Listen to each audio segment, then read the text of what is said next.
Welcome to the Fuel Podcast, where we explore the foundations under extraordinary lives. The Fuel Podcast is sponsored by the Christopher Swartz team at First Choice Mortgage Advisors. NMLS ID 106583. If you're looking to purchase or refinance your mortgage, make the Christopher Swartz team at First Choice Mortgage your first choice. And now, here is your host, Chris Swartz. All right, what's up, everyone? It's your host of Fuel, Chris Schwartz, and we are here today with our guest, John Dempsey. What's going on, John? Not much, Chris. How are you? I'm well, man. We made it to 2020. We're here. Yes, sir. Yes, First sir. official guest of the new year thank you. on Fuel. So we're saving the best for the new year here. And John is a MAPS business coach, and he helps people. Basically, John, you probably say it better than I do. What do you do? Yeah, so what we do is we coach businesses. I mean, that's the simplest way to say it. I could have handled that one. Yeah, you could have. So do you want me to give you the backstory of how what this version of business coaching is? Or Yeah, we'll kind of dive into it in a minute, but to kind of give our listeners out there, who you are, what you do, really. So that's what John does. He coaches businesses. Yeah. Very simple, folks. Yes. So, cool. And, John and I guess we met, I don't know, 3, 4, 5 years Something ago, like right? Yeah. And John was, we had worked together in a different capacity at that time, and just kept in touch. And now that you've kind of evolved your career, really, just wanted to talk to you because throughout the years, seeing everything that you do, and really the stuff that you're doing. Also, you have 2 little ones at home. We were just kind of talking about that offline, how wonderful they are. Yes. So with all this stuff, you really wanted to see, and kind of, we can talk, I guess, about before we get into really what's your fuel story and kind of what fuels you. Go ahead, man. Throw it out there. Let's talk about the MAPS business coaching real quick and how you got into it. I guess to give an understanding of that is, so we met. I was primarily in real estate. I was with Keller Williams. Keller Williams is a pretty big company who likes to in-house everything possible, right? They own their own technology. Before that movement, they own their own coaching company, right? So you're familiar with the real estate industry. Coaching is prevalent, right? Whether you're in mortgage, real estate. So it's something that it's just regular language around us, right? Just coach talk. You get to a certain level of production and it's like, hey, you need a coach, right? You need to get coached up here because we're all, from an independent contractor mindset. So Keller Williams has their own in-house coaching company called MAPS. And they, over the last 2 years, they've taken the opportunity to take the platform that they offered their own agents and kind of pivoted and are now offering it to the rest of the business world. So that was introduced to me, was it almost a year ago now, in March 2019. And, someone put it in my ear and it just, it's just something I had to do. Yeah. So. And it's, we'll get more into this, but it's something that you and I have talked, it's kind of become, it's more natural to you than probably anything else that you've done so far in your career, right? Yes. Yeah, I would say so. Yeah, and that's, really one of the things that you mentioned is being in, our business, or my business, I guess now, it's the mortgage business and the real estate business on the other side of that. You do kind of take it for granted because once you reach a certain level or if you surround yourself with, certain people that are at that level, you just kind of hear and get introduced to this buzz of like coaching and you need a coach and this is how you get to the next level. But for those of us that are, out there, in a different industry, these aren't resources that are readily available. So it's pretty cool how they made that pivot. Yeah. And so let's talk about you, John. Let's put all the coaching, let's put everything, and on the side and, really as you kind of go through this and especially, you're trying to to lift people up in their business, right? Yeah. You're trying to take it to the next level. So Yeah. you have to yourself, have something that drives you, that, kind of keeps you in line. So what's your fuel story, man? Let's hear it. What do you think? So you guys put the question to me, was it last week officially, like, hey, I want you to think about this idea. What's your fuel story, right? So Keller Williams is big on our why, right? Why do we do things? Yep. So it's similar to that. So my why over the last 2 years or so has been to become the best version of myself. The best version of myself through helping other people become, just better versions of themselves, right?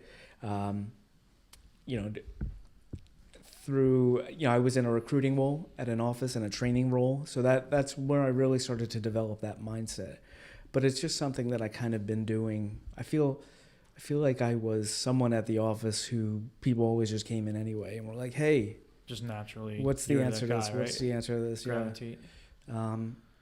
But so I started thinking of it a little bit differently right over the last week. And I think what actually drives me is I don't know yet. Like, I don't know what I'm supposed to do with my life yet. Nice. In that sense of like, Nice. I want to keep learning. I want to keep improving. I haven't found the answers out yet. Sure. So I just am kind of obsessed with just learning more and more and more until there's, until I run out, right, of days or hours or minutes, whichever's left. So. Nice. Well, hopefully, there's plenty of those left, but I've got that's the plan, right? Yeah, we got actually somebody else that I was speaking with just the other day sent me a cool thing. I'll share it with you.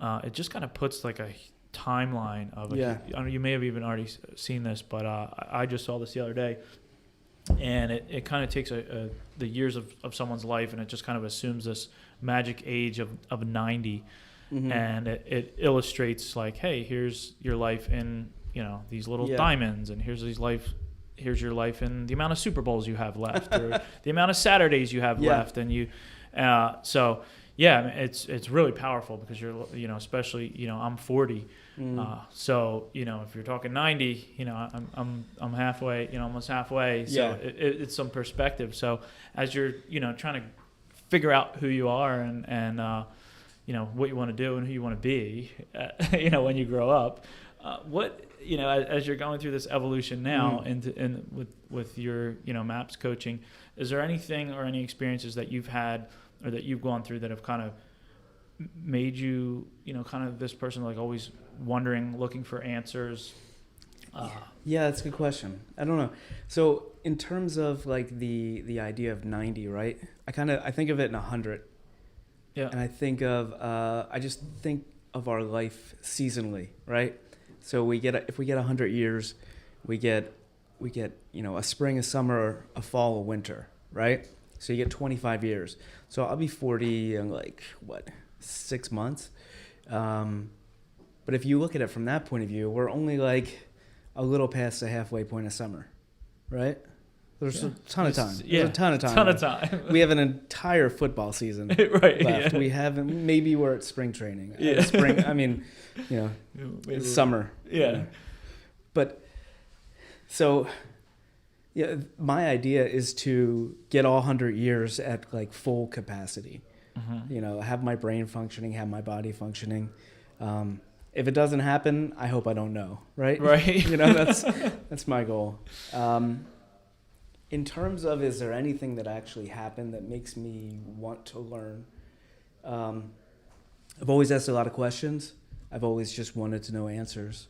I had health issues at the age of 30, and ever since then, I've kind of been like, I feel like I have house money.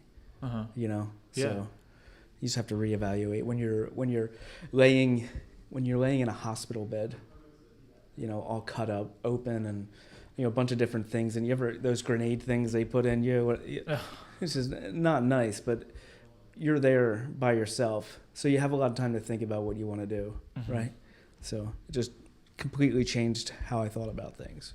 Yeah, and and that's something that you have a choice after that, right? Like you after you come out of that and you made it, it's like, okay, well, you've been given a gift, right? Like this second chance, so you got to make the most of it.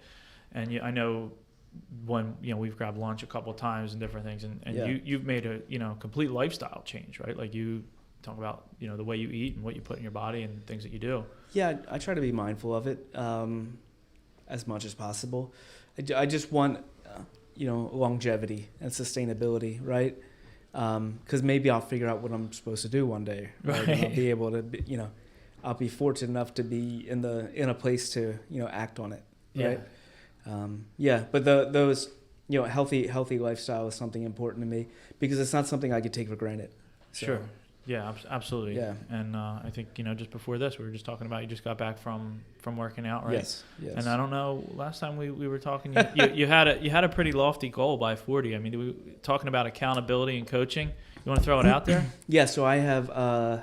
So when I turned 39, my goal was to squat 300 pounds clean. I had squatted 300 before then, but it was really like it wasn't pretty. So I did that, and then I basically was like, what do I want to do before I turn 40 or while I'm 40? So I gave myself five things I would do. You want to share one of those? Yeah, sure. So the first one is squat 400 pounds. It's kind of what you're hinting at right there. Yeah. So I have a plan in place. I have a trainer in place. We have that figured out how to do that. Not really concerned about that one. I feel like that's going to be one of the easier ones. Get back on stage. So I had a time in my life where I was on the original music scene for about 10 years. So I haven't had the opportunity to go on stage and perform. So that's something I'll be doing. I've had to learn how to play guitar over the last year to actually do this. So Nice. I want to learn how to crip walk. Always wanted to know how to crip walk. Nice. So I've been studying up on that. Could be a follow-up. That'll Yeah. make for a nice clip. Yeah. So let us know when you So get there. that's YouTube is very helpful there. This one I don't know how I'm going to pull it off. I want to dunk on a regulation net. Everyone thinks I'm kind of crazy for this, but I can hit 9.3, and I'm not very tall. Yeah, I mean, for So, those of this is listening to this I'm podcast, 5'7". right? Okay, and a let's just half, put it in maybe, perspective right? for those people that are Yeah. listening. So we're talking. So I can hit 5'7". 9.3 So right now. What? how do you, how do you explain? Because my vertical is, probably, I might be clear 2-inch vertical. So like, how do you improve that at 40? Yeah, that's the hard part, right? So how do you do it at 40? So there's videos online of two guys that were similar heights, similar size. I think one of them was actually 5'6", where they figured out what they had to do workout wise to dunk, right? So they take you on their journey of like a year or two. Okay. Of like they're barely, almost there, and then they finally like alley-oop tip it in, and then that shows you like after they do that, they're like windmill dunking and everything. It's just wild. Nice. So we're gonna come back a year from now and you're gonna see Dempsey like. I would be happy with the alley-oop tip in. I'll be honest with you. Yeah. I think it has to do with a lot of the workout stuff that you do, the leg training and all. They were doing it much more intense. It's different. Honestly, I don't know how I'm going to pull it off, but I'm going to keep, hedging towards that goal. Sure. Nice. The fifth one is going to Iceland, and there's this thing called the Husafell stone, and you basically, it's like 409 pounds, and you have to walk around this like old, I think it was like a lamb or a goat pen, and you have to carry it, and then you're a strong man. Okay. So yeah, that'd be cool. And I want to go to Iceland anyway. So. Yeah, I was gonna say it's not a bad deal. So awesome. Well, that's definitely you have some accountability now. You just put it out there to all of our listeners. So yeah, I guess so. We'll have to do the follow up, and this time next year see where you got with all that. I'll definitely get 4 of them because we're gonna go to Iceland. I'm not gonna be able to get there before my 40th, but I'll get there during. Nice. So cool. And there are a lot of physical goals, right? So it seems. I guess so. Yeah. Yeah, seem to be a physical. Is that something that's more So when you're about to be 40, there is a sense of, maybe your peak physical form. What's the window left on that, right? Yeah. So I think that's why everything was physical. Our last Eagles hurrah of of the season, we got to see a 40-year-old quarterback, and I don't know how many times they could have possibly said, "Look at him at 40." Yeah. At 40, and I'm sitting there, I'm like, dude, come on, like you're killing me here. Well, we got Tom Brady at 42. Yeah, true, well, but I think he's different. Yeah. Different. So, but and I think he did pull a hamstring, right? Is that what the final? What, McCown? Yeah. Yeah, I think he tore it off the bone. Yeah, tore it off the bone. So that's what happens at 40 for most of us when we try these physical things. Yeah, I don't. So, but no, cool. So, just trying to think as far as I always like to, when I meet with people that are like coaching and working with other people, because that's really one of the biggest things in Fuel is we want our listeners, anybody that's watching the videos, we want them to get some fuel out of it. We want them to take away, a little nugget or something that's, really gonna make a difference. And when I'm meeting with coaches, it's really cool because as you're talking with people from all different walks of life, all different businesses, are there just for people that you see that are successful? Is there any common thread that you see within these people that you could kind of share, like that? Disciplines, anything that comes to mind? I think the most common thread is an answer people don't want to hear, because it's just hard work. Yeah, right. It just comes down to are you going to do the work? And rarely is the work complicated hard. Right. For some people, yes. Doctors and high level scientists and astronauts, right? That's complicated stuff. But for the most part, it's not complicated. Everyone has the brain capacity to do it. Sure. They just don't have the, commitment or the discipline to do it. Right. Or a reason. Right? Yeah, and I think that's real big, right? And that's like you said, within our world, it's common, to focus on your why, and we've been exposed to all that. Find your why, and but if you don't have that reason, it makes whatever it is you're trying to do, getting up and, kind of, trying to lift a boulder and go walk around Iceland, it's like, well, why are you doing that? Like you have to have purpose. And even little things, if you want to wake up early. I know you were, part of the 5 a.m.ers. Yeah. Right. Yeah. Did you do that? I did not. Yeah. So, but I am now a 6 a.m.er. Okay. I'm doing my own group. Yeah. Right. 6 a.m. Nice. It's my wife and I. But you have to have a why, right? Like they created, a nice. Totally. Awesome. So, one of the other things that we talk about here on Fuel is just really how people can kind of take action and improve their lives. So is there anything and we'll kind of talk about at the end, maybe we'll give them a little nugget that they can reach out to you for, but if you had to just share one thing that you could tell people, hey, just besides, hey, just, we'll take the Nike, just do it, right? Like that's obviously the first, anything else that for somebody that's either struggling with something or looking to achieve something, looking to break through to the next level, one thing, what do you got? But, the one thing is always the why, right? But past that, it's, I feel that people, when they don't know why they're doing something, they're just going and doing it every day, and there's no clear sense of reason. So they get in habits that they're accidentally, right? Right. It's just a habitual thing, and they just do it every day because they did it yesterday. So, why do, how do you talk about it?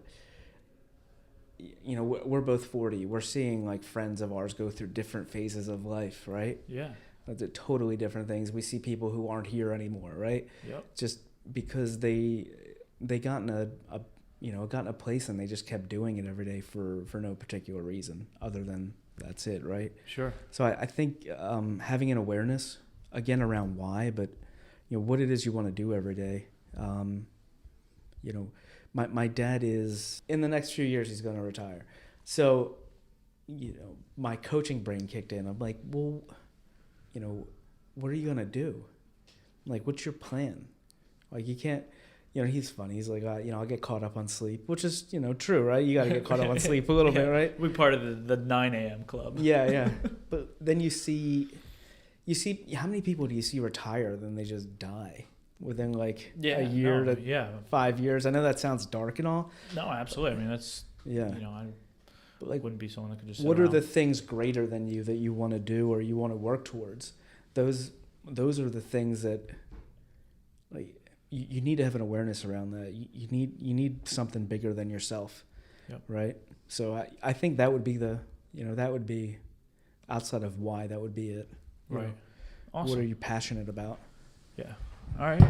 So we'll definitely appreciate you sharing your wisdom with us. And I don't have a whole lot of wisdom. That's all right. You got more than I do. So that's why you're here, man.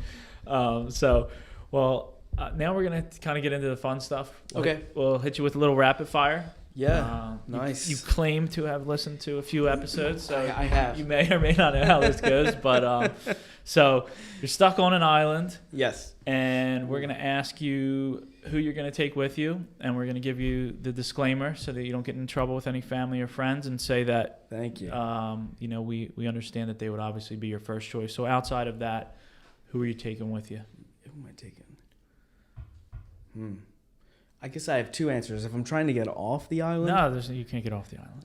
I can't get off the island. You're stuck. You're not looking for survival skills. You're there. I'll probably take a musician with me.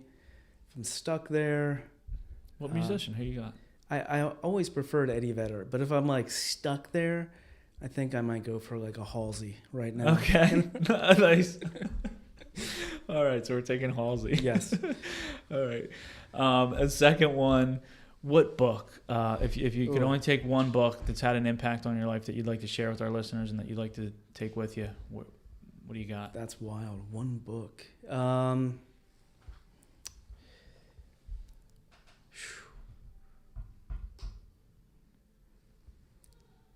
I'm going to take I know everyone comes on here and they have like...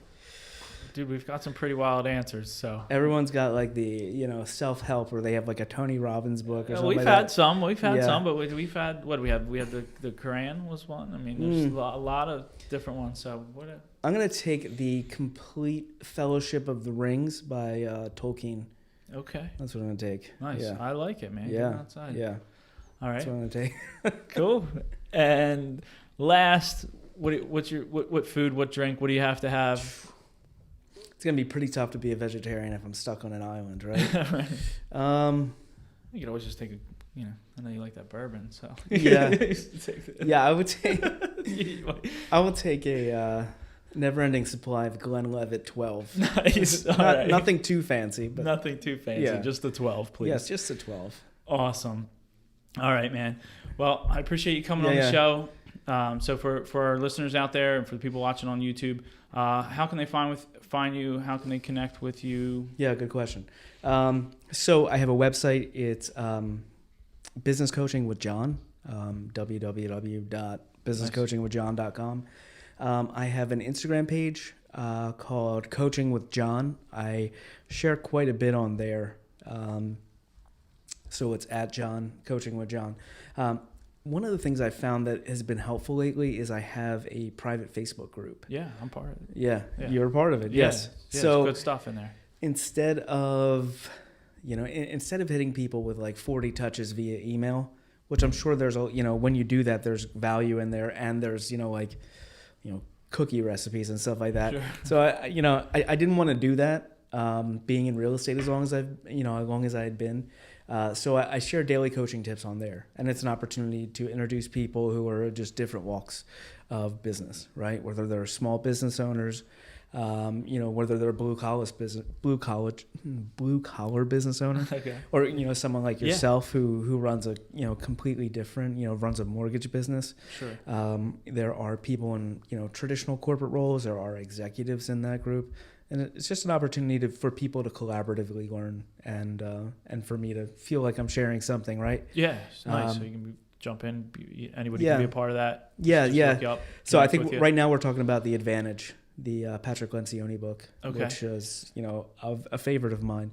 But yeah, so you can get that. I think you can find access to that on my website. Okay, cool. So that's pretty easy there. All right. And as we were talking, I was talking to Gene. For 2020, we really want to kind of see if we can add a lot more value for our listeners. So we have some awesome people on here. You've got some great tools and systems and stuff with what you're doing. Is there anything that we can do to put out there for listeners of this show that might want to take advantage of what you do? And Good question. So one of the ways for me to understand about what people do on a daily basis in their business is we do a business assessment. Okay, and these are free things too, guys. So anybody listening, we're not gonna have you put out any money. This is the value because you're connected with us here on Fuel. So the business assessment. Yeah, I've always approached business as a relationship as opposed to a transactional. That's one of the reasons why you and I stayed in touch to the extent we did after doing our first deal together. If you approach it transactionally, you miss out.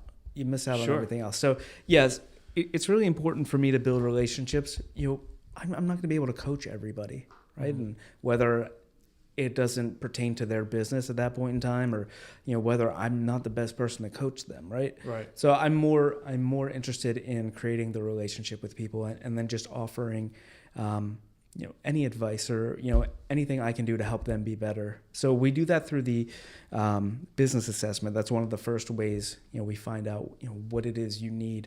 So we'll basically go over through about 20-minute conversation. We'll go over where you're successful, where you're finding success in your business, and where your pain points are as well. Cool. So. All right. So for everybody listening, hit John up. He'll make that available to you, and hopefully you can take it to the next level. And So, all right. Well, on that note, we just ask for everybody listening, if you got something out of this, make sure you share it on social. Give us a 5-star rating on iTunes, and we're out.